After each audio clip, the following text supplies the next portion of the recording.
So hello. Hi, I'm Annalyn Schooley. I'm part of the Florida Interest Network, and we are here for part 2 of Irma Barron's discussion of Bowen theory. I'm going to share my screen so that we can look at the PowerPoint, and there it is. And those of you who have not looked at part 1, it is available on YouTube, and just look for Bowen for Beginners, and you will find it. So it is with great pleasure I again introduce Dr. Irma Barron, my fellow NOVA graduate, who is now at Alviso University and our resident Bowen specialist. Thank you, Annalyn. Thank you so much. Okay, so this is part 2, Bowen for Beginners, part 2. And so I just wanted to just give an overview in the next slide of the Bowen theory. Is a family systems theory, and it's a theory of human behavior that views the family as an emotional unit and uses systems thinking to describe the complex interactions within that unit. Next slide. And then I have a photo of Dr. Murray Bowen here again, for those of you that did not have an opportunity to see part 1. He was a psychiatrist, and he originated the theory and the 8 interlocking concepts that we had talked about in part 1, using systems thinking to both integrate knowledge of the human species as a product of evolution and the knowledge from the Family Research Center as well, and the research that he had done. Next slide. So we left off on differentiation. And so now the part 2, we're going to spend some time talking about marital levels of differentiation and their offspring. So when we're looking at that, we have a saying that waters seek their levels. So when people get together, whether they marry or they're in a committed relationship, they will have more or less the same level of differentiation as this person that they're attracted to, as a future partner, as a future mate. So this is, again, based on an internal level. It's called the basic level of differentiation. It's the genuine, it's the core self of the differentiation of the person. And then whatever external events that are going on, because it's constantly going on in the environment, that will disturb the family system and the balance, the homeostasis of the family balance. So we're looking at that over the course of time, down the generational tree, that then we can come up with a degree of what is called chronic anxiety, a degree of chronic anxiety throughout the years that one inherits. So things are not good or bad in Bowen natural systems theory. Things just are. It's just a product of evolution, of depending on what family tribe you came from, what is that level of anxiety that was passed down to you.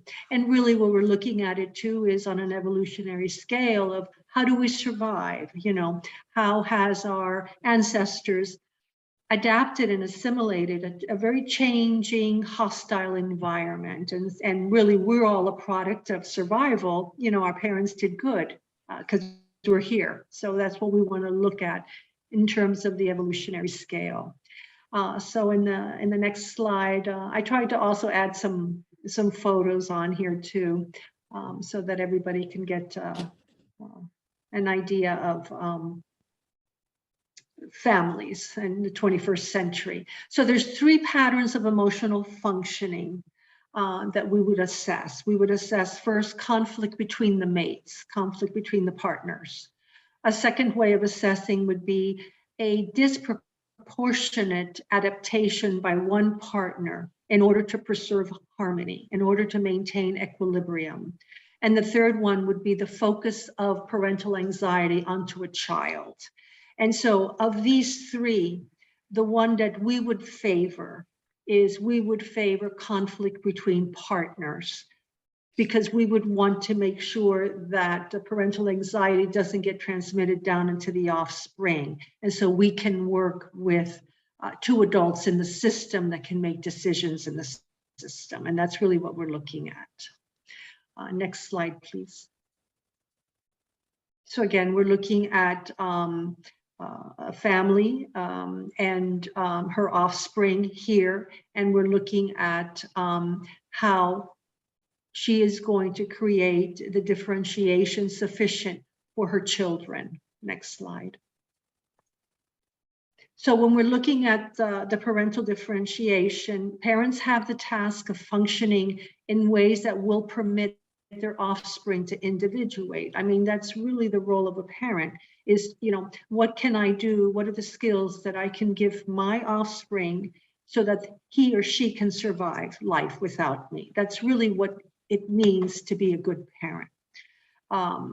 To be a good parent doesn't mean to cuddle a child and have them there at the house until they're 35 years of age, but rather, how can I push this child out and launch this child into the world to do life on her own?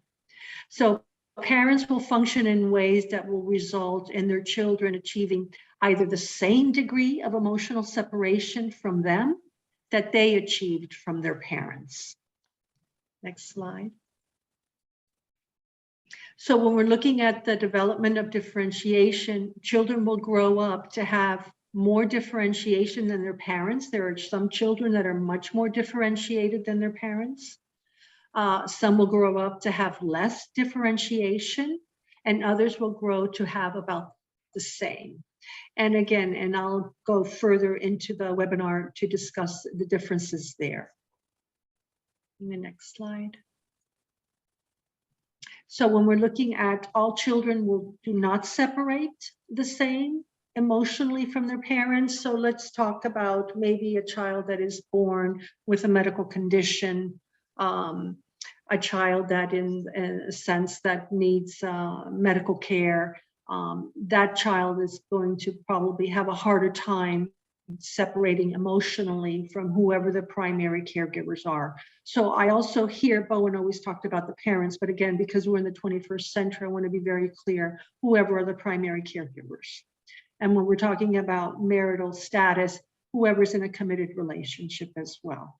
So we really want to bring Bowen into the 21st century in that sense of contemporary relationships and families.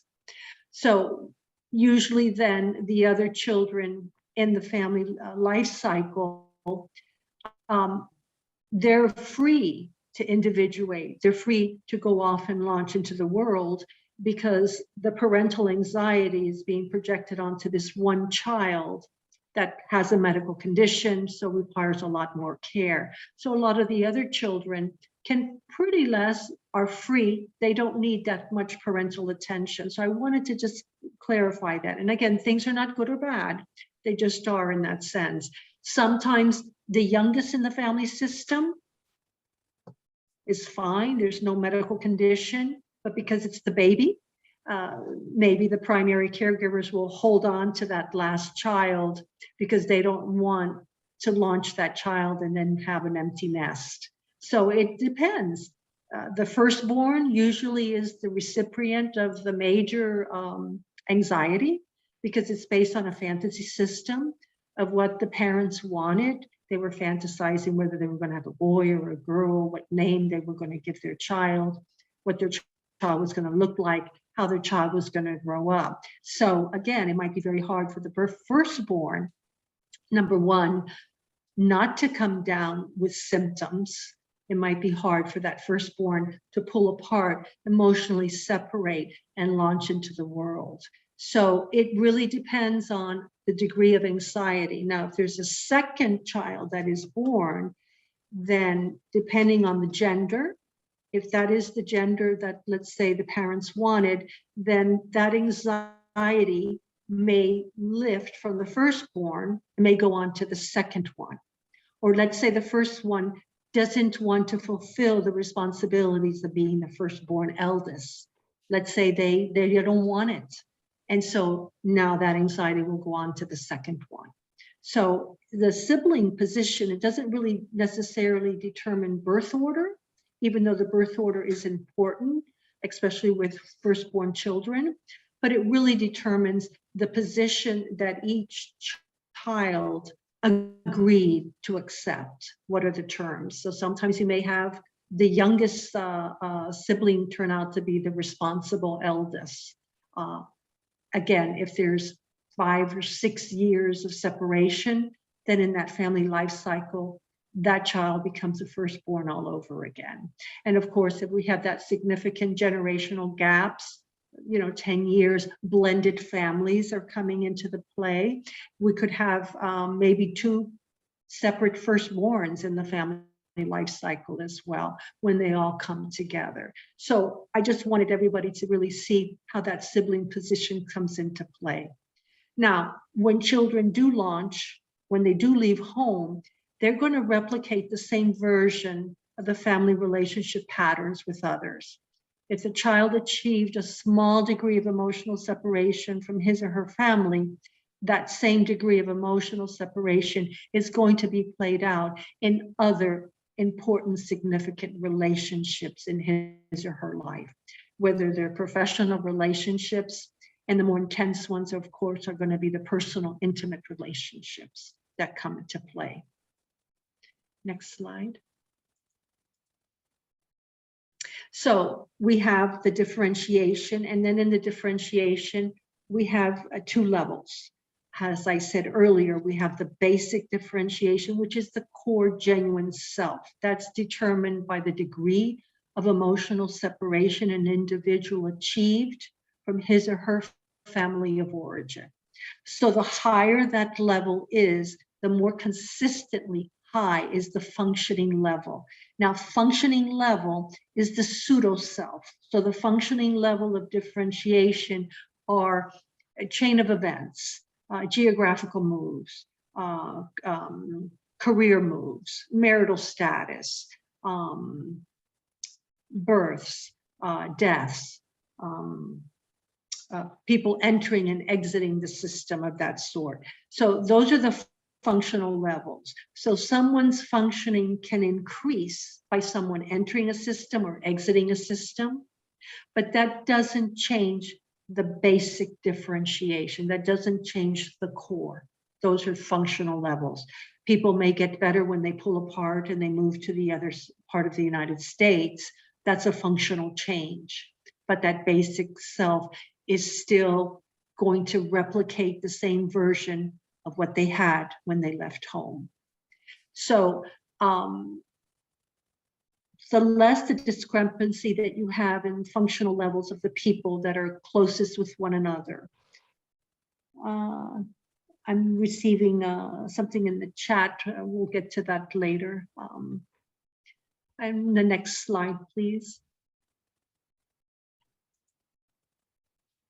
So individuals that have a high basic level can adapt to changes such as births and deaths without much alteration in functional level and with much less symptoms as well, what we call critical moments in a family.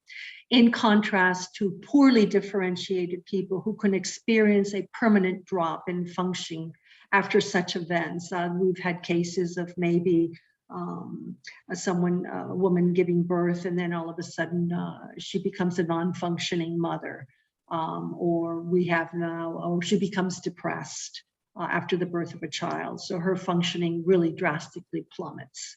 Or we'll have then fathers too that maybe start drinking a little bit too much after the birth of a child because they're trying to come to terms with feeling neglected and abandoned because the mother now is providing so much attention to the offspring. So we have those scenarios as well. The next slide.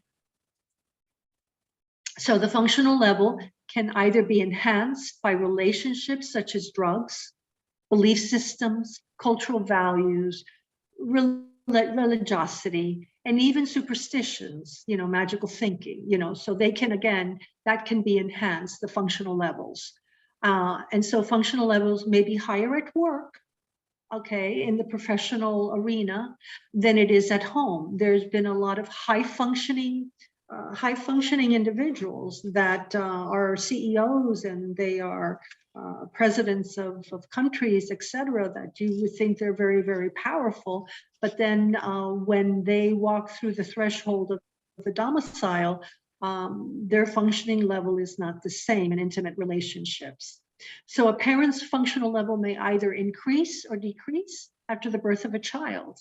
So again, that also depends on were they ready to have a child? I know that we very careful when we do our assessments. We ask very matter-of-fact questions that we want to remain as neutral as possible. We really want to tone down any type of emotionality when we are making an assessment. And we're asking questions. Was this a planned pregnancy? You know, was this something that you had planned? Was this something that your partner had agreed to? And so we can then open up space for a conversation in the therapy room. Next slide.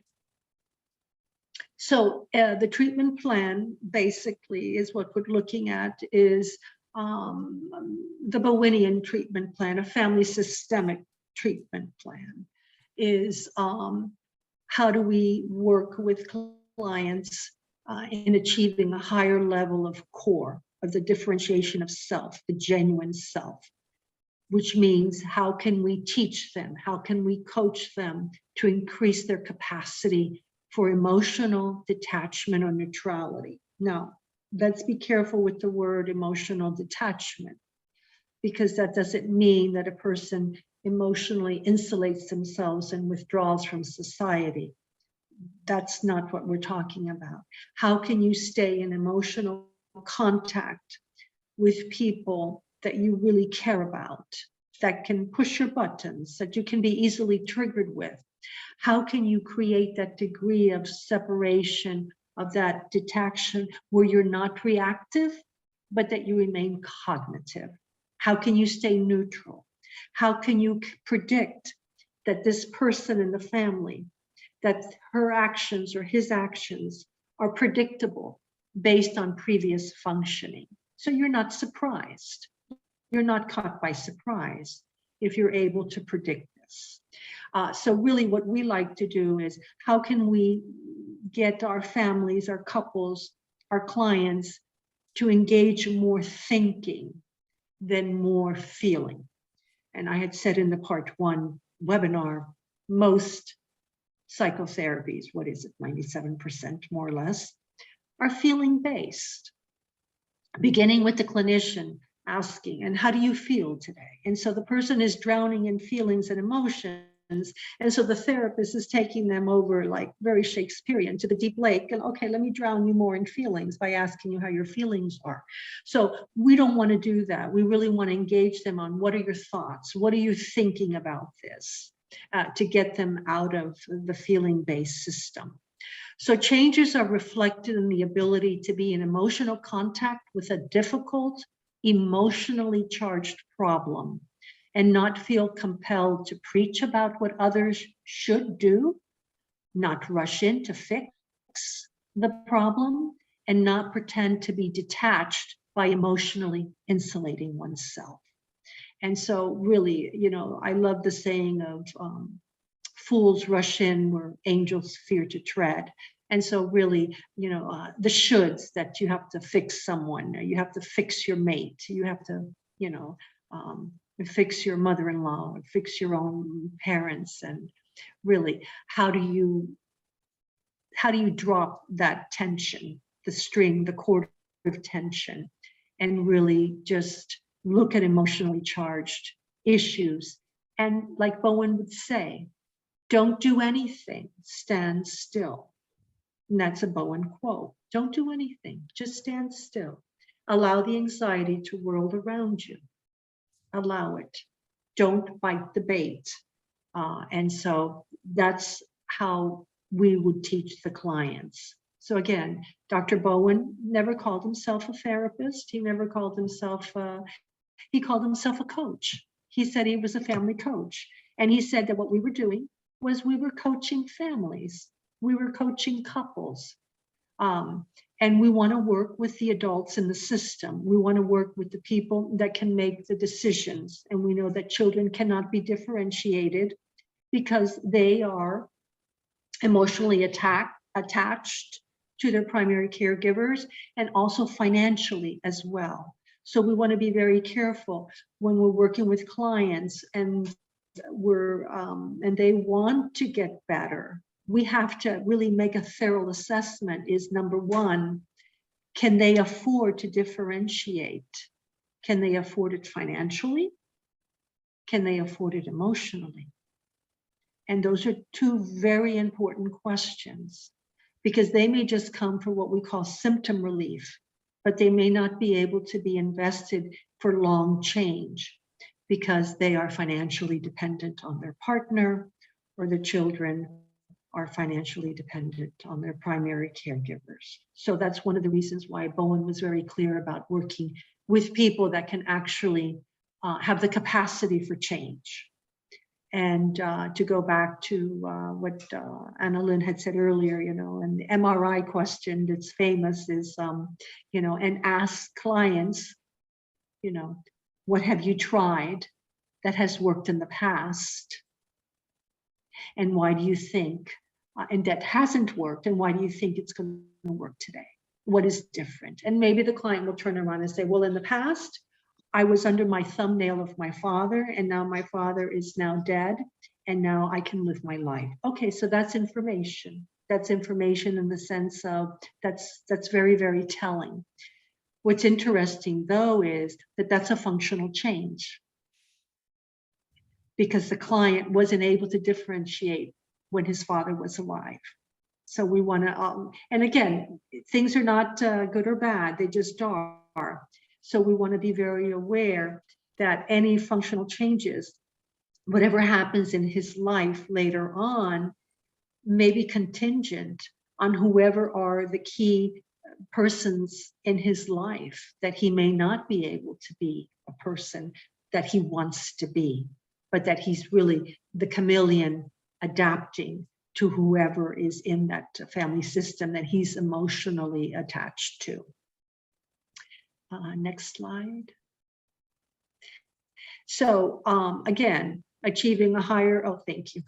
So systems principles allows us, the clinicians, to be in contact with the problem, but not be a part of it.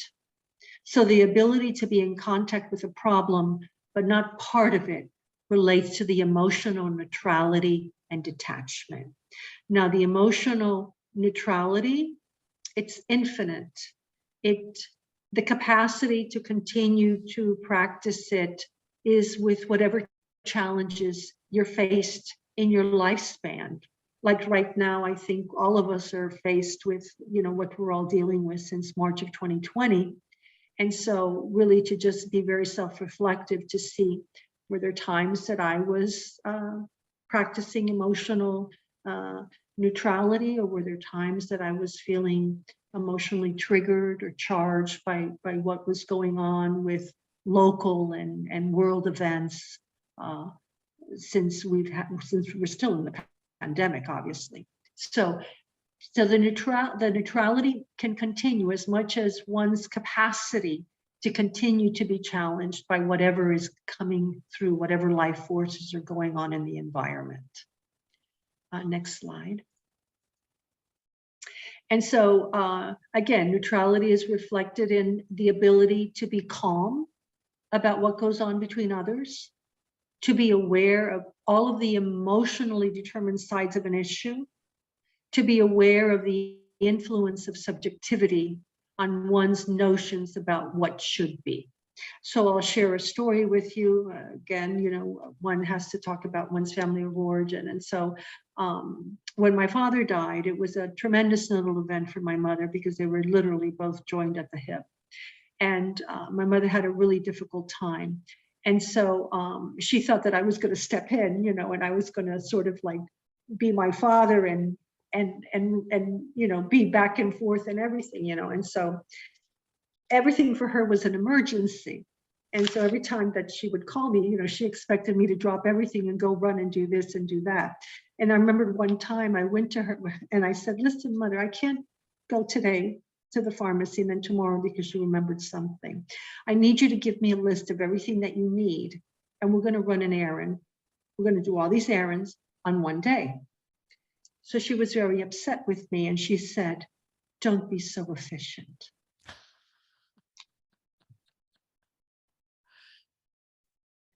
So, but we accomplished efficiency of giving me one list and we were going to do it one day only because I could not do it every single day. And then everything was an emergency and everything was a crisis and everything was a 911. So finally, it's never too late for a person to change. Remember that. So the Bowen family system works very well with the elderly population, with the geriatric population. I got to the point where I had my mother, where she would call on the phone and she would say, this is your mother, like I can't recognize her voice. But this is not an emergency, darling. This is not an emergency, but call your mother when you can.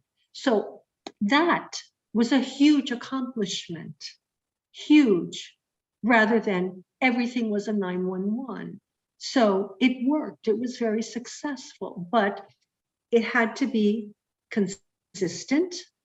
And there's a behavioral component as well, but you had to be, again, the consistency, but it worked. And so I share this story with all of you because we're never too old and we're never too young to really learn to do something differently with change. It's never late. It's never too late. Next slide, please. And the next slide. So symptom development. So if your basic differentiation is poor, is low, the lower the level of the differentiation, the higher will be the chronic anxiety. The higher the chronic anxiety, the more receptive you are to developing symptoms. If you raise the basic level of differentiation, individuals will become asymptomatic. The symptoms will submerge again. And so that's really, how do you again stay with an emotionally charged problem, but practice that emotional detachment, and that neutrality will help. In some families, we have certain family members that are more sensitive to the anxiety that's going on. They become the symptom bearer. They become what we would call the identified patient. In some families, depending on how severe and high is the chronic anxiety, you may have 2 or 3 family members that are considered the identified patient as well.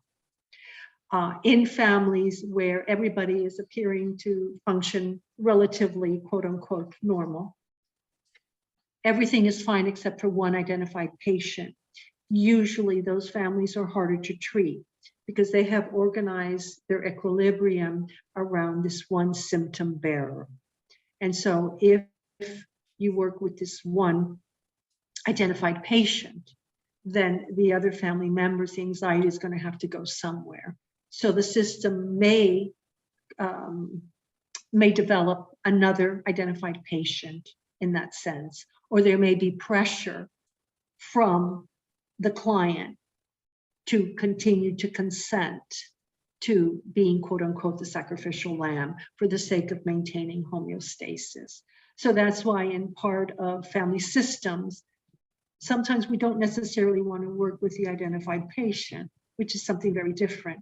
We want to work with all the family members that are in the family system that are successful in triggering this person to become symptomatic. And so that's why working with children without working with the primary caregivers or whoever are the legal guardians usually proves to be unsuccessful. And the only thing we do is reinforce the family projection process by just treating children and not treating the entire family system. So again, family systems theory links all clinical symptoms to the emotional system, and a disturbance in the balance, both within an individual and within his or her relationship, can trigger the development of symptoms.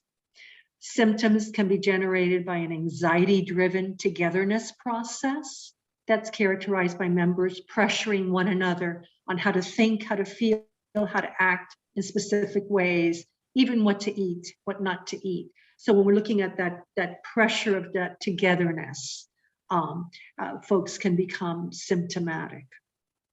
Now, on the other hand, folks that also push away can also become symptomatic as well. So sometimes breaking free of that togetherness process, one can alleviate their symptoms. In other cases, breaking away, one can become symptomatic. Next slide. So symptoms can also be generated by a disruption of togetherness that has sustained someone's functioning.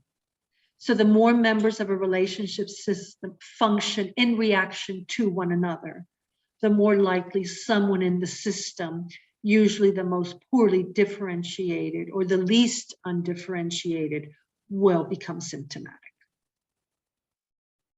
Next slide.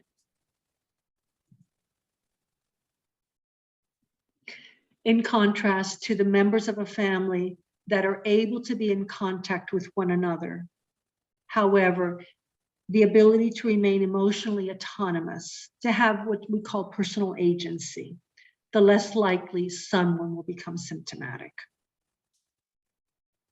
Next slide. So, symptom relief. Symptoms can also be relieved by coming together or pulling apart. Again, things are not good or bad. It's just, what is it that each individual needs to alleviate, to feel symptom relief? Is it coming closer to my family tribe? Or do I need to get some air? Do I need to get some separation? And then I can feel better. Yes, I'll be happy to talk about that. I'll be talking about cutoff in this webinar. So in basic levels of differentiation, an increase in the basic level can reduce the symptoms. And if the member or members are closely connected to the symptomatic person, what we would call in mental health, the identified patient, the IP, that person can raise their basic level. The symptomatic will then be able to increase his or her functioning in order to decrease symptoms. So that's really how one would, that would be the course of treatment. That would be the trajectory of really what would you be doing therapeutically or clinically with an individual or with a family in this sense. Next slide. So, and again, we wanted to show contemporary families. So critical moments in a family, like I had stated earlier, these are functional levels of differentiation, describes functioning that is linked to the emotionally driven relationship process. Either overfunctioning or underfunctioning is an anxiety-driven process. Functioning that is, and the is I capitalized on purpose, is dependent on the relationship process. So functioning that is dependent on the relationship. So for example, with couples, if you have a classic overfunctioner, then usually that person is going to gravitate towards a classic underfunctioner, and then you have a complementary relationship. But if you have two partners and they're both overfunctioners, they're going to compete to see who can overfunction more. Now, get two underfunctioners together, I don't know if that will ever happen. That would be an interesting study. When two people come together that they're both underfunctioning, probably Bowen would say there will be a seesaw effect. And of the two, someone's going to have to buck up and step up to the plate and do a little bit more. So we may not be able to see it that much. So the lower the differentiation, the more acute you'll be able to see these differences. So the higher the level of differentiation, the higher functioning couples, the discrepancy may be very, very small to see. Maybe in cases of maybe nodal events in the family where maybe there's a death or a hospitalization or a loss of employment or something like that, then you might want to see someone, maybe you might want to see the overfunctioner not able to function, and then the underfunctioner steps up. So we can call that reciprocal functioning. And then as soon as the overfunctioner gets well, then the underfunctioner goes back over to how they operate. So we see that wonderful sometimes among couples that they will step in and they will take turns. Next slide. So basically, Dr. Engel, George Engel, he's a researcher in psychosomatic medicine, and he always proposes the question to his medical students. When a patient gets ill, the question is, and this is really the only why that we ever ask in family systems, because we never ask why. We always do the what, the who, what, where, and when. But in this case, we want to know why this patient has this particular illness at this point.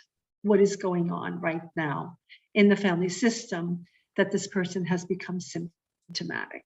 And that's the curiosity that we want to see. When we would talk about, we call it the precipitating event, you know, whatever occurred at this moment. Why is this a problem now? Why is there all of a sudden marital conflict at this moment? Why is Johnny acting out in school at this moment? What is going on? There's something else that's going on. But that's really the only time that we're going to be asking the why question. Next slide. So again, here's a classic example of bad medicine and bad psychotherapy. Treating a child in individual therapy, relieving the symptoms, but reinforcing the family projection process. So this would be an example of what we would call bad medicine, of really ignoring the processes that operate at multiple levels and treating a clinical dysfunction on just one level.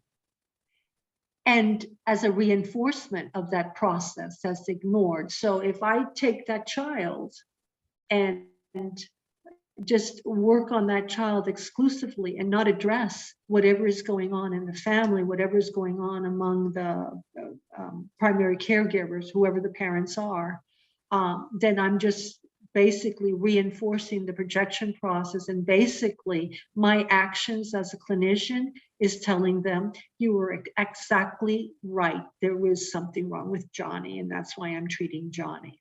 And so that's one of the things that we really don't want to do. Next slide, please. So enhancement versus inhibition. So again, in functioning, we're either enhancing the functioning of some individuals in the family system, whoever our partners are, whoever our mates are, whoever our children, and in undermining the functioning of others. So the emotional system can function to preserve the stability of the total relationship systems, either by enhancing one or two members, but undermining the functioning of others as well. So one of the things that we want to do when we are working with a client, with the families, we want to make sure that working on increasing their functioning is never at the expense of others in the family or of their mate or of their children. We want to make sure that there's always a balance in that sense, that they're not impinging themselves onto others, you know, stepping over them to function higher. Next slide. So acute to chronic, we all know that acute is something that is a rapid onset, and then usually it dissipates. In some cases, acute can turn into a chronic phase. And sometimes that has to do with the degree of differentiation that the family system may have. We've had, again, exaggerated views for illustration purposes for this webinar, but low functioning families where there is a death of a family glue, and that person has, again, exited the system and the family has plummeted to the bottom and they haven't been able to reorganize since. So usually in higher functioning families, if there's a death of a family glue, the system will reorganize. There will be a period of disorganization. Obviously, the system has to recalibrate. But of that system, a family member will step up to the plate and become the new family glue. But in poorly differentiated families, no one may be able to step up to the plate and bring that family out of that disorganization. So as members get more anxious, they learn, they lean on or they withdraw from one another more. The leaning on and the retreating from and insisting that one another change. Someone often absorbs a disproportionate share of the system's anxiety. So we talked about that, whether it's a mate, whether it's a partner that becomes a symptom bearer in the dyad in the couple's relationship, or certain family members that also absorb that anxiety in the family. Next slide. So in this process, the member becomes more vulnerable to symptoms. If family anxiety soon returns to what we call pre-event levels, the symptom will usually be short-lived. However, if the family anxiety becomes bound, remember we talked about anxiety binders in webinar part 1, then the bounds in chronic focus, then the symptomatic one, the dysfunction will become chronic. If that family system bounds that anxiety around that identified patient, so that acute phase then turns into a chronic phase. And we know that in medicine and anything in life, the worst thing that we can have if we're ever working with the medical model and medical systems is whenever they say that a patient has had a chronic problem for X amount of time. And it's sort of like everyone just sort of like puts their hands up and says, oh, it's chronic. So really the moment, the action is whenever anyone is in an acute situation of an acute nodal event or an acute critical moments in the family, to make sure that that phase doesn't shift to chronic. And again, I repeat, this is not good or bad. We do not talk about pathology, but I want to just give you different examples for illustrative purposes.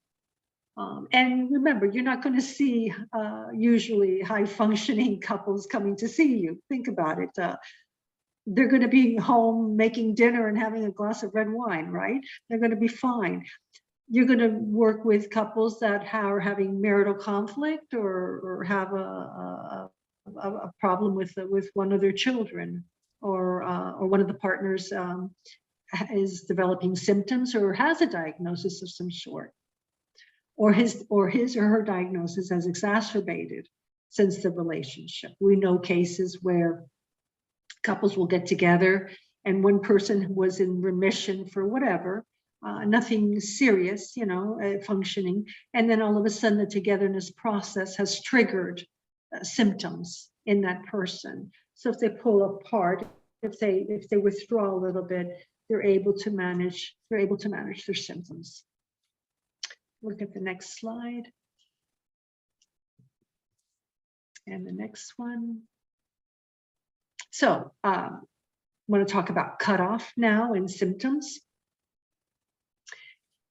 In individuals and nuclear families who are cut off emotionally from their families of origin in degrees ranging from either minor and insignificant to major and significant cutoff.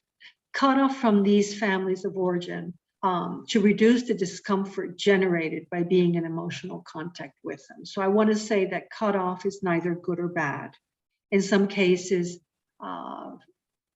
family members have had to cut off for whatever reasons. There have been horrific cases of abuse and neglect.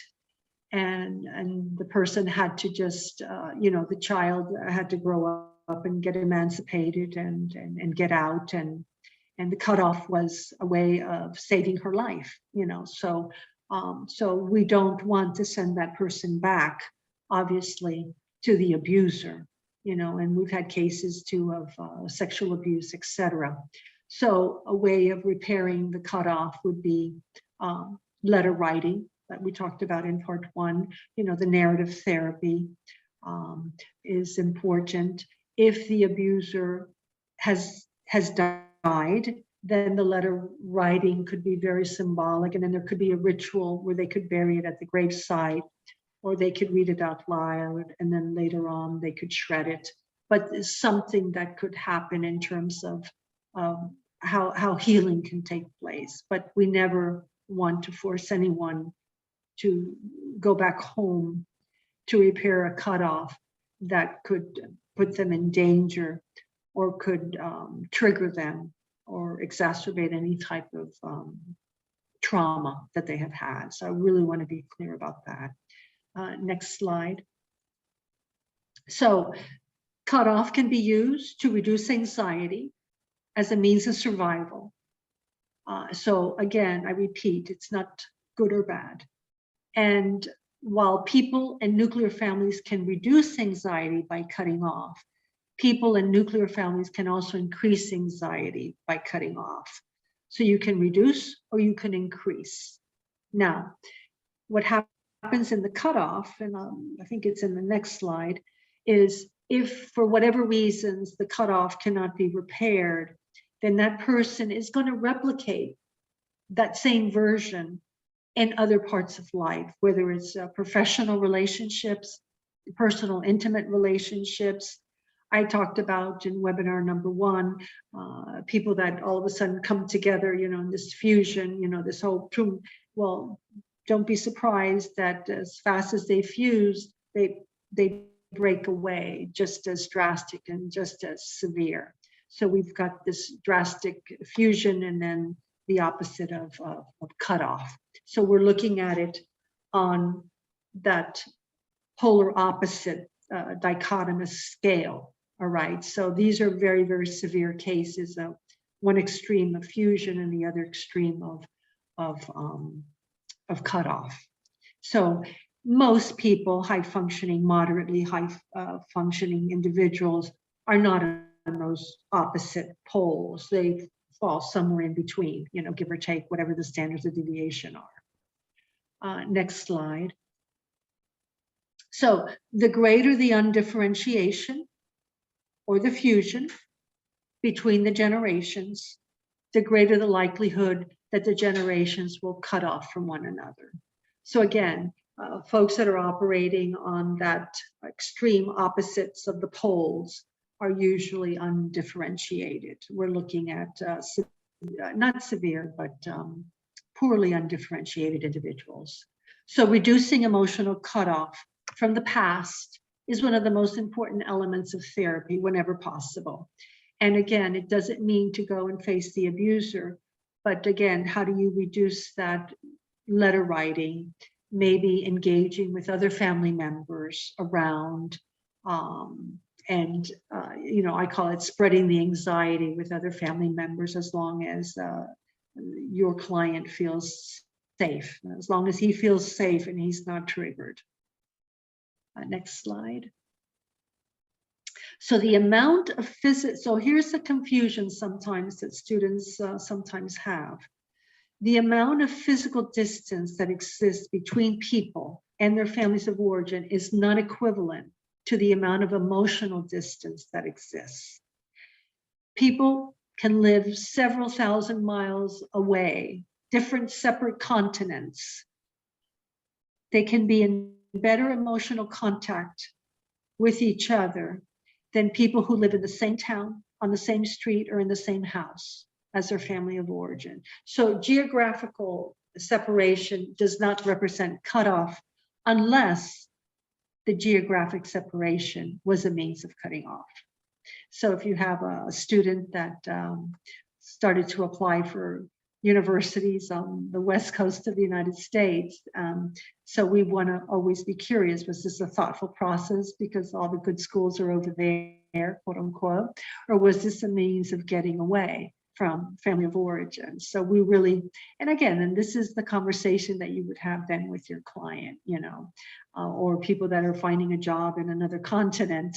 Was this a thoughtful process, or was this a way of getting away? And then all of a sudden, the family follows you, and then you have to pick up and go somewhere else. So we want to be clear about that, and sometimes because we're down here in South Florida and we're the microcosm of the world, and we're so international that sometimes the students get a little distraught because they say, oh my goodness, I'm cut off from my family. I'm on another continent, or I'm in another country, I'm in a different time zone. And we have a conversation, and I go, no, that's not what that is. So it's very different when we're dealing with folks that are here for different reasons, immigration and things like that. That's not necessarily cut off, unless it is a means of cutting off. And then we've had students that have come over here, and folks that have come here to the United States, and finally they say, wow, I can now be who I am. And so now we're looking at functional changes. I was not able to do all of these things. I was not able to work outside my home. I was not able to love a person that I want to love with, or do whatever I want to do at this moment because my culture, my family, in my country would not allow it, or there was too much pressure. So those are functional changes. And of course, again, things are not good or bad, because there are many cases and many systems around the world that to differentiate could cost your life.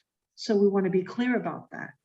So, if you have the Taliban and you want to differentiate as a woman, you're not going to walk down the street in Western wear. That will cost your life. So I want to be clear about sometimes folks have not had that freedom because their life is at stake to differentiate until they're able to come here to the United States. In some cases, they did have the freedom, but the family did not give them the freedom. So we're talking about functional, which is very, very different in that sense. Next slide, please. So cutoff may relieve immediate pressure and lower anxiety, but the person's basic vulnerabilities to intense relationships will remain unchanged. And the more complete the cutoff with the past, the more likely that more intense version of the past or its mirror image will be repeated in the present. And again, so we really want to look at that, especially when you're doing couples therapy, and maybe you have people that do serial dating, or they're, fusion cutoff, then we want to explore a family of origin and to see, how much cutoff goes on in their family tree as well. Next slide. In terms of the cutoff, if we're able to repair the cutoff, we're able to reduce the symptoms, and then we're able to teach our clients coaching how to stay in an emotionally charged situation and then practice that neutrality. And that comes with practice.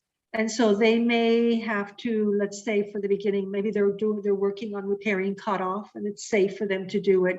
Maybe the cutoff will only be, okay, so you're going to go visit your parents. You're only going to stay for 15 minutes. When you feel that the anxiety is increasing, you look at the time. Can you stay there for 15 minutes? We call that exposure therapy, right? Right. So that's what it is. That's all. And then see how you can extend it a little longer. And how can you extend it a little longer? And then, of course, we love the fall season. We love holidays, because this is a wonderful opportunity for clients and for ourselves to be in emotionally charged situations during holidays and the rituals and everything that it revolves around there. Same thing with funerals and births.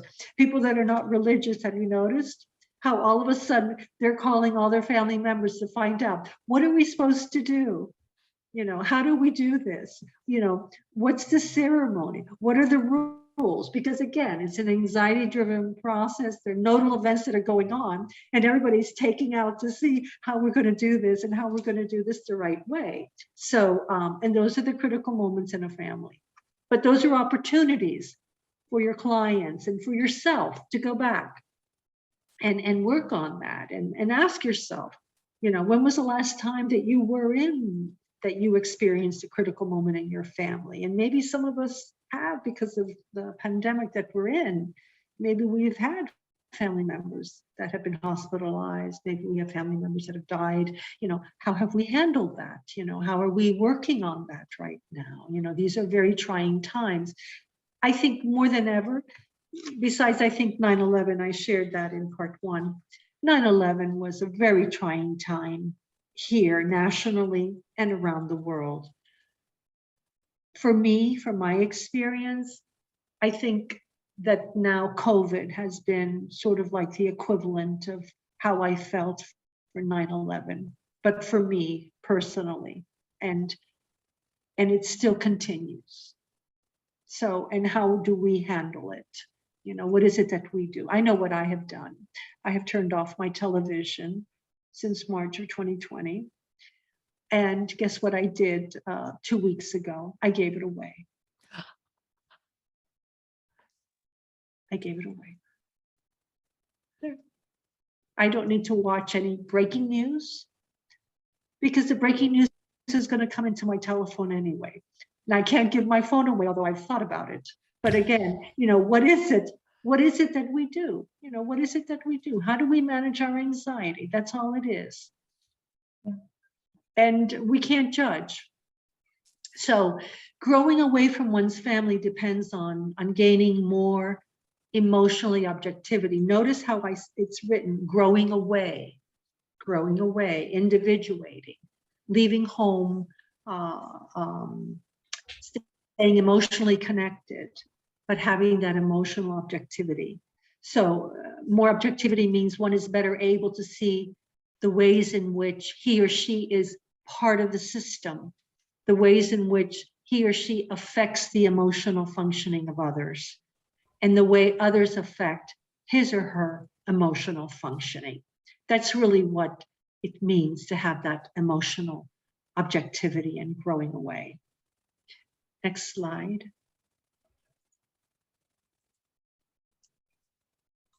So if one sees himself, herself as part of the system, then she or he has a new option: to stay in contact with others and change self. This does not mean changing self under pressure from the togetherness process, because that will happen in therapy.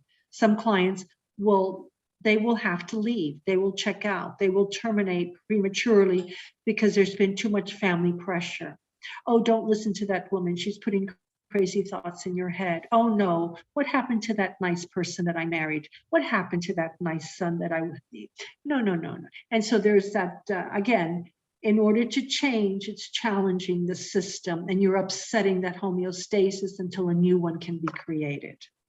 So it means changing self based on a process that comes from within the person. How do I exercise my personal agency? How do I not become the sacrificial lamb? And how do I do it thoughtfully without cutting off? It's a tall order. It's not easy, you know. And can I stand that pressure? And can I be there in that heat of emotionally driven family members or people that I'm intimately involved with, asking me, don't do that, don't change, or I'll leave you, you know, because there's also different threats. Parents love to disinherit their children, right? That's a wonderful threat. Oh, I'm going to stop paying for your college tuition, or you're going to have to buy your own car. So, you know, how can you work with clients, and how can they afford to differentiate? Next slide, please. So recognition of the degree of emotional cutoff from each partner, spouse, from her or his family of origin is very important in the family therapy. And so again, if you're doing couples therapy, it'd be really good to do a genogram on partner A and a genogram on partner B to see the degree of cutoff, to see how did they leave home? How did they grow up? How were they launched? You know, was it a thoughtful process? Or were they two refugees from the family and they met on a Friday night and they thought, gee, let's get together, you know, and let's run away from home together, you know, sort of like, let's elope, you know. Which is another thing too, which is very interesting. That's another debate. That's not a debate, but that's another topic in terms of weddings. You know, did you invite everybody present? Because that's really what a ceremony is. You know, you want everybody here to witness. Or did you just run off to Las Vegas and did a real quick elopement and didn't tell anybody? You know, so again, that's because you were afraid that your family wasn't going to accept you or accept your mate or recognize or validate it. So again, those are questions too. How did the two of you meet? You know, how long was courtship? That's important to ask. You know, how long did you date one another? Because you're not only dating one another, but you're dating each other's families.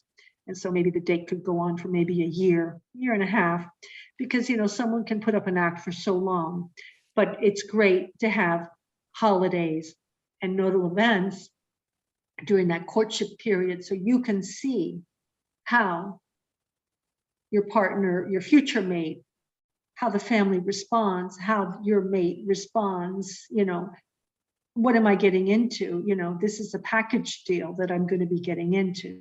So it's does seeking, needing, well, we'll get to those questions later. I'll answer them. So again, the courtship is very important. Next slide. So reestablishing cutoff, I know that this is sort of like more of what I had said.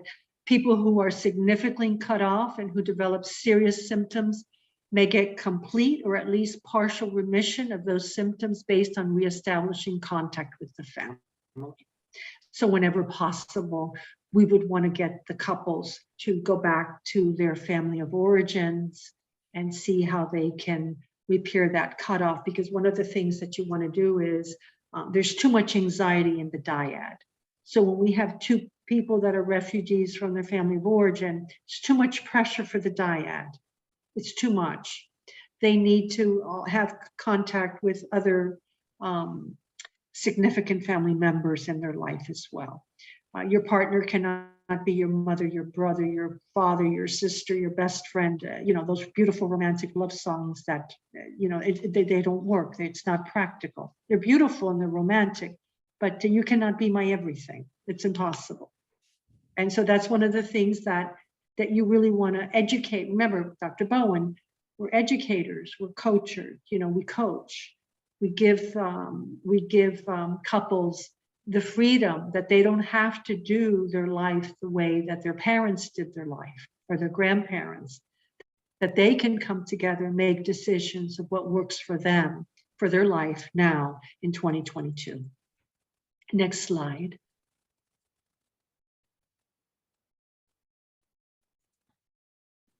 Come on. So the goal is not to get the family to accept you, to love you. The goal is to be more of a self, which is not contingent on acceptance. And then I think I have I think there's one or two more slides, I think. The next one. So if people are still vulnerable to getting into positions with their parents and other members of their family of origin, then they are vulnerable to doing a version of the same thing in current relationships. If people are using emotional cutoff to deal with the past, then they are using emotional distance to deal with the present. Next slide.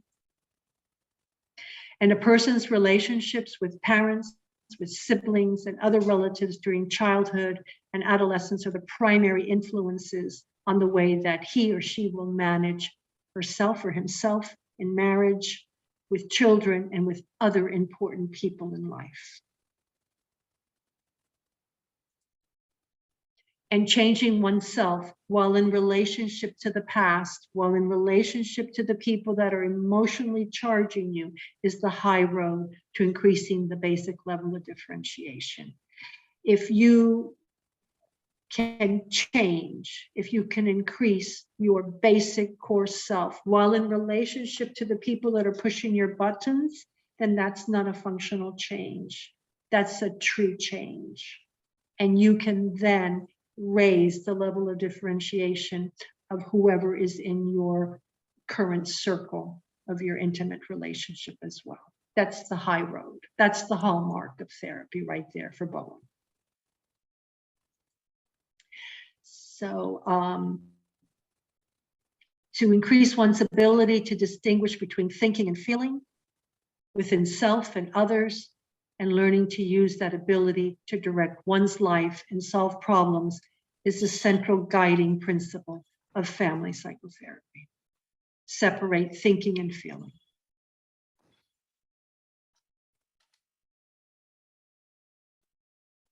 All right. All right. So let's take a look a little bit at some of the questions we have here. I think you did talk about the healthy cutoff and the unhealthy cutoff. So I have a question. Explain the difference between too much together and codependency. Okay, so the togetherness process, because it's an anxiety-driven process coming together, it's us against the world. The world is out there, it's cruel, so we have to stick together. It taxes too much the dyad, the couple, or the family members, the family members that are there. So there is a degree that pressureness, that togetherness is codependency. We don't call it that, because we want to stay away from sort of those labels, but we're looking at each other impinging upon the other at that moment. Now, the togetherness process, when we're looking at enhancement and inhibition, is if my functioning increases at your expense, and I know that you have a drinking problem, but I'm an overfunctioner and I know what's best for you, and so I maintain that relationship, because I feel good taking care of you. So that's why sometimes when people sober up, relationships dissolve because it changes the system. So how could we, and this is difficult to do, how could we treat couples where one has a drinking problem? How could we work with them to have a relationship with the alcohol? It's difficult. It's very, very difficult. But if you really look at the numbers, the relationships do not remain intact. They don't. Everything was fine as long as my partner was drinking and I was the enabler, and I did a really good job of calling in sick for my partner. And, so how do we handle that? But that's part of that togetherness process. I hope I answered the question. Yes, you did. Great. And again, there's no good or bad here. I want to be very careful. I don't want to pathologize anything. We have a question of, so if a cutoff is repaired, does this lessen the likelihood of a repeated cutoff? Yes and no, it depends. It depends on the thoughtful process of repairing the cutoff. So the cutoff, okay, so here's the thing about the cutoff. The cutoff depends on how significant was the cutoff. Was it an acute cutoff, or is this cutoff chronic, meaning time span, years? So the longer the cutoff, it's not going to repair overnight. You're not going to send an email and all of a sudden everybody's going to be lovey-dovey again. That's not going to happen that way. There has to be a series of visits, a series of letter writings. I talked about that in the webinar number 1, where you would then write a letter once a year and basically use the I position, never use the word you, and just basically tell this person that you're cut off from what you did in the course of the year. and don't expect a response, but you have to be consistent. And then maybe one day, depending on how chronic is the cutoff, then one day you may get a response. So it's something that will take time. We're talking about severe cutoff. Now, there's cases where the cutoff was only for 3 or 4 months because the parents did not approve of a marriage or a union, but the couple went ahead and they proceeded anyway. And they continued to write letters and send photographs of, I think it was, that was another case with the birth of the baby, was what then brought the parents together because they saw, oh, look what I'm going to be missing out on. But the couples continued with the wedding. Now, here's another thing too. Are you marrying this person? Are you getting together with this person because you want to get back at your parents? Remember, we're always very curious, not the end. We're curious about the process. Was this thoughtful? Or did you deliberately find someone that you know your parents would not accept because you want to get back at them? So that's something that the client has to be honest about. And so now, why are you surprised about this cutoff? This was your way of running away from the family. So it's interesting. I was just thinking as you were describing this, that sometimes there could be clients that you see that they haven't done the cutoff. Someone has cut off from them. And so like the child that's disappeared and the parents are like, what can we do to reconnect with our child, right? So as you said, that consistency, that contact, but no expectation, right? No Correct. investment Correct. is right. So it's not Correct. only And if, that one has cut off and wants to reconnect to the person they cut off from, but the person from whom someone has left and they're trying to reconnect. right. Okay. And again, no judgment, but it would be wonderful material to work with the parents and to get them engaged in thinking of what reasons do you think Johnny left? And maybe do a timeline of when was there a breakdown in communication. I love the timeline. I love to do a timeline because, Johnny isn't 17 years old and all of a sudden he's aggressive and he punched the wall. No. If we do a timeline, we can find out that Johnny was aggressive when he was 7 years old and he threw a temper tantrum at one of the grocery stores. And you gave your power away. So, or Johnny was trying to individuate and you kept saying no and no and no. And so now Johnny is an adult, totally emancipated. And why would Johnny want to go back?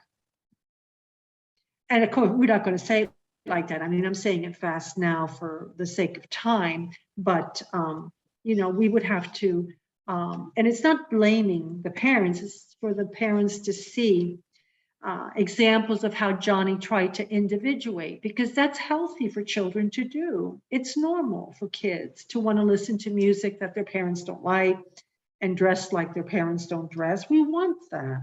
We want to see differences in generations. We want to see how children are attempting to individuate safely. And we want to see how parents can adjust to that individuation. How can they adjust to those changes of seeing their little Johnny 7, who's now 14 years old, and he wants to date someone? And, so how are they ready for that?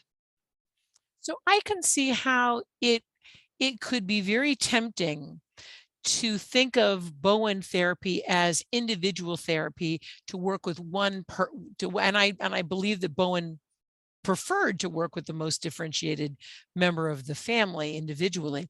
But I could see how bringing a whole family together, that one could be working on differentiation for each of them. So it's not like the family is now going to work on Johnny's differentiation.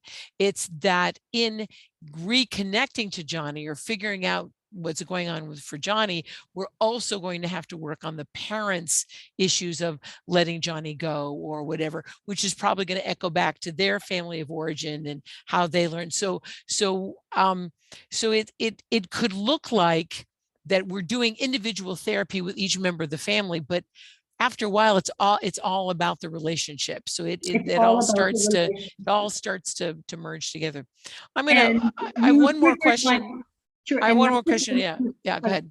and you triggered my memory on something. Usually when there is an issue with the parents and the child at a particular developmental stage, then one of the things that we can ask the mother or the father was, so what was going on in your life at that age? And usually we can see at that moment that that was the arrest at that time. So I wanted to just share that with everyone. Right. Again, that timeline business is so Mhm. useful. This last question was, and I'm going to rephrase it. What is the relationship between someone needing validation and differentiation? Well, a person that seeks validation is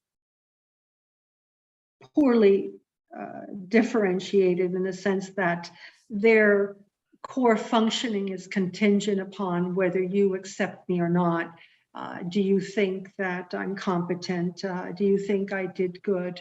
So it's really a person that could be a bit of a chameleon, because that means that I'm constantly trying to get feedback from someone. I'm constantly seeking someone's approval. And then based on whatever that feedback that I receive, then I will adjust my behavior accordingly. Mhm. That's a chameleon. But that's different from someone wanting to be in a relationship where they get validated not in a seeking approval kind of way, but not tolerating a negative relationship. Oh, of course. So it's a matter of degree. It's perfectly appropriate to expect that you're going to be in relationships that are validating. Of course.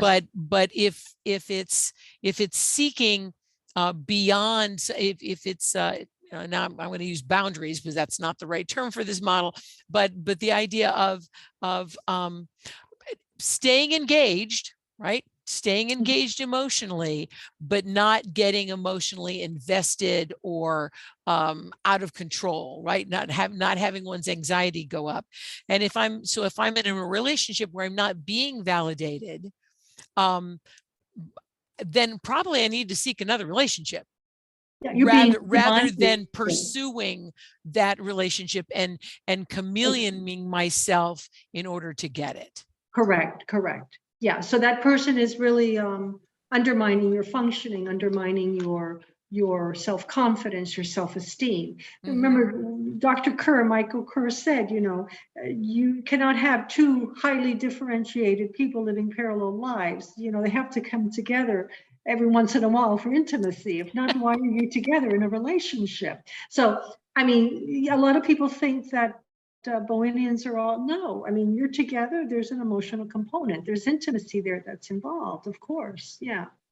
So it's just making sure that your functioning isn't undermined, or that you're not walking on eggshells and now all of a sudden you don't know what to do based on, or that you're not undermining the other's function, or that you're not undermining the other person too. So one of the homework assignments that you can always give a client that overfunctions is, so don't be so perfect. So don't work so hard. Can you reduce your functioning by 33%, And then they look at you. Yeah, 33%. Go figure it out. You can. You're smart enough, So, and how can we get somebody to maybe raise their underfunctioning a little bit? Because remember, it's reciprocal. If we can get the overfunctioner to come down a little bit, then the underfunctioner will come up. That's all it is. It's a seesaw. It's reciprocal. Yeah. And it's amazing when, there's an old saying, the cemetery is buried with indispensable people. And it's always good to tell that to the overfunctioners. And by the way, we're probably all overfunctioners because we're all clinicians here. Yeah, that we have a tendency to that. Yes. We have a tendency to that, yes. Right. Yes. May I add to that question? Yes, Vanessa, please do. So I'm picturing this, and it makes a whole lot of sense for me in terms of relationships, whether that be, and more so, I guess, romantic relationships, meaning husband and wife, husband and husband, whatever, child and parent, like family relationships. And I've seen this shift in the corporate world where it's all about get feedback and hear what they have to say and apply and do this. And it sounds to me, I'm like, okay, so, it's like the corporate world is really pushing people to be chameleons within the workplace. So does this particular topic that we just discussed, is this more so applicable to those family relationships? Does it also apply to professional relationships? And how can you be one? I mean, you already kind of mentioned you can be one way at home and then be very different at work in terms of your levels of differentiation. So there's a question in there somewhere. I hope you're reading my mind and getting it. I'm not verbalizing it. Well, first of all, the Bowen theory is applied to corporate. So you can apply it in the therapy room, but you can also be a Bowenian business consultant. One of our professors at Nova, that's what he does. And some of my colleagues that are part of the Bowen South Florida Consortium, that's what they do. They work with businesses, and they do the consulting in the businesses. So yes. So I have a very interesting question. Okay. About multiculturalism and cultural humility, ethnicity humility. How does the Bowen model take into account, given that Murray was an old white guy, let's face it, Right. a Midwestern old white guy, so probably Christian to boot. So how does the Bowen model in the modern day take into account adapting to multiculturalism? Well, here in South Florida, it's sort of like a matter of fact, right? Like the air that we breathe, because we're so international here in this part of Florida. It's taking into account whatever is the culture of the family. So here's a couple of things. You have the culture, but then you have the family culture. So, and they're both anxiety binders. So we would work with the client in terms of his or her culture, but then what is the actual family culture? What are the rules? Because some people can come from a particular culture, some families, but they're not really representative of that culture, and they pick and choose part of that. So we really want to hone in on that. Now, it's sort of like religion, I always, how, I don't know, how religious are you in this faith, when you pick and choose at that moment. So that's how we would go about it. We're more interested in how does the family relate to one another? What are the rules? What are the unspoken rules? And what does the family culture say about how family members should conduct themselves? Careers, should they marry outside of their culture, outside of their race, outside of their nationality? What are their views on children? How many? So that's what we really want to know. And every family varies within that larger culture. Every family varies. I hope I answered your question, Michelle. Michelle, is there any additional question you have about that you'd like to ask? Maybe not. Yep. No, thank you. Thank you very much for answering the question. Okay. I think that there are some of us, sometimes the way Bowen is taught is that it seems like it's very much imposed on the family. You shall be differentiated, you shall be. And of course, imposing is antithetical to the very concepts of Bowen. And so to go in and say your family must look like this in order to be healthy. Well, first of all, Bowen doesn't even accept the idea of healthy and unhealthy, right? It's just this is how you all function, and this is how you then we're watching how the dance of the family goes, and then what do you want to do about that? Is that okay with you? If it's okay with you, we got nothing to, that's fine. If it's not okay with you, then that's something you want to work on. Right. Then we'll work on it. So if someone comes for coaching, for Bowenian therapy, we're going to ask again, what would you like to work on? And as they're describing whatever is going on, one of the things that we say, instead of saying you should, remember, we don't tell people what to do, how to fix things or not fix this. The only thing that we'll ask is, and how is that working for you? And how is that working for you? And what changes would you like to make? So really, it's all about change. And really, psychotherapy should be all about change, right? So people are going to come because they want to do, they want some change going on. So we're going to ask them, what would you like to work on? What are the changes that you want to do? And that is within being respectful of the family, of the culture. That's practicing humility, because we're empowering the client. We're not telling them what they need to do. Now, if they are sharing with us that they've been disconnected, because they won't say cut off, that they've been disconnected or estranged, you know, from a certain family member, then we could say, and what are your thoughts on getting connected again? Or it sounds to me like you're missing them. And I would want to see what is it that they want to do. But by no means, I'm so sorry that that is being interpreted that way. But usually in Bowen Family Systems, what we always want to do is, like an MRI, we want to work with the complainer. So whoever is the person that says, gee, there's something wrong in my family, then those are the people that you usually want to work with. We usually want to work with the pursuers, not the distancers. We want to work with somebody. And usually that person that wakes up and has that aha moment and says, gee, you know, I really need to go to therapy. There's some stuff here that I don't think that I like, is usually the person that is probably more differentiated, because everybody else doesn't see. Or over-functioning. Or over-functioning. So usually the person that wants to make changes, then usually that's the person that's more differentiated. Usually that person, usually she can bring the family tribe up. Usually. We have a question on applying these ideas to business, and I'm spelling Chris Burnett's name wrong here. Burnett. There we go. Yeah, Christopher Burnett is the one who does it. But is there anyone that's actually written about it that you know offhand that talks directly about it? Absolutely. At the Georgetown Bowen Center, there's a wonderful book, and what it is a compilation of essays on the emotional side of organizations for businesses and for consulting. So you could go and you could probably get that. Well, all my books are at the university. I've been working from home since March 2020. If not, I would show it to you.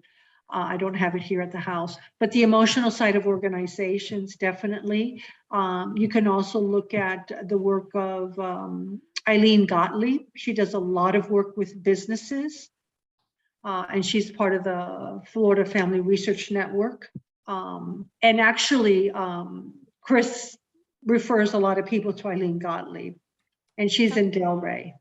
But a lot of her work is she's been working from home, and she's been doing phone consults for years and years and years nationally with family businesses.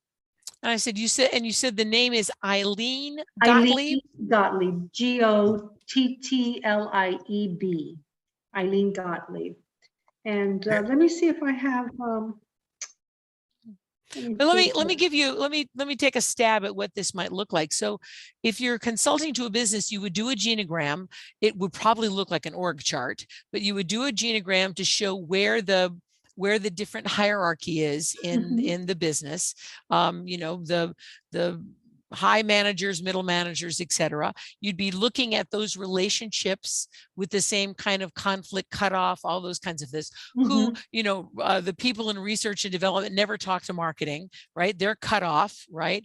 Or the marketing development people are completely fused with the finance people, right? Absolutely. So they're fused, right? So you'd be looking at all those kinds of things. And you're putting in the red, the squiggly lines and the fusion lines, so you're doing all of that. Right. And when two businesses come together, that's a marriage. And remember that we always want to ask a few questions, the same thing that we would ask in family therapy. Who's in charge? Who doesn't want to be in charge? Who wants to be in charge? Johnny, the 7-year-old kid that threw the temper tantrum, he wanted to be in charge. So we want to also look at that when we're looking at business organizations as well. And Eileen is spelled E-I-L. And what I can do is I can put in her email address if that's okay. Please do. Yeah, Yes, that'd be Okay. great. please. Great. And you mentioned about the emotional side of organization. Is that the name of the book? Emotional Side of Organizations out of Georgetown, the Bowen Center, yes. Great. EBA family, hang on a second, I'm putting in her email address. Okay. But then as you were working, so again, as you work with this business, of course, it comes back to the same thing as Michelle pointed out to us, is we have to find out, what does the business want? What did they hire us for as we come in and do this? And so it might be about healing a cutoff between departments or between individuals. I know of someone who does a lot of work with the board, the actual the board of directors, and working with those people and how they interact with each other. And so looking at those relationships, is another way to do the same application of Bowen, and to see who's over functioning, who's under functioning, who wants to be in charge, etc. All of those exact same questions, exact same assessments would be asked of this group of people who just happen to be in the workplace. Now, we're also going to make some assumptions that probably the individuals are interacting at the business the way they are because of their family of origin and how they interact at home. But that's not what we'd be there for. We might send them to therapy, but if we're doing business consulting, we're not doing individual therapy. We're looking at the business as the client. Right. But we can also ask what their role is, because usually leaders are people that are over-functioners. We know that. And also don't forget that a lot of organizations and a lot of families and individuals come for therapy, come for consult work. And then when you do the whole big report, they turn around and they're not prepared to make these changes that the outside consultant was paid to do. And they file it away in the trash bin. Same thing with families, because again, be careful what you ask for in terms of, change. Right. Like the family that begs the father to stop drinking, and then when he does, it completely upsets the homeostasis. Sure. Exactly. Same kind of thing. Exactly. Well, so let's wrap up. Yes, this entire recording will be available on YouTube as soon as I can get it up. For those of you who have not already, please go to Facebook and follow the Florida Interest Network AAMFT. To follow us. This is where we post our workshops, the link to that, all of those kinds of good things. So that's a way to follow us and find out what's happening. If you are not yet a member of the Florida Interest Network and would like to be a member, you have to have AMFT membership first, and then it's the $25 to become a Florida Interest Network member. But we're perfectly happy for you to follow us on Facebook and things like that without officially being a member of the Interest Network. Though it would awfully be nice if people did. We are about to go into a membership drive because that's one of the ways that we show our demonstrated existence and that we're still a viable group. A great deal of our monies go into advocacy for MFTs in the state of Florida. And so by being a member and paying your money to do that, you're also contributing to the health of our profession in the state. So I will close our recording now, and I thank you all for attending. And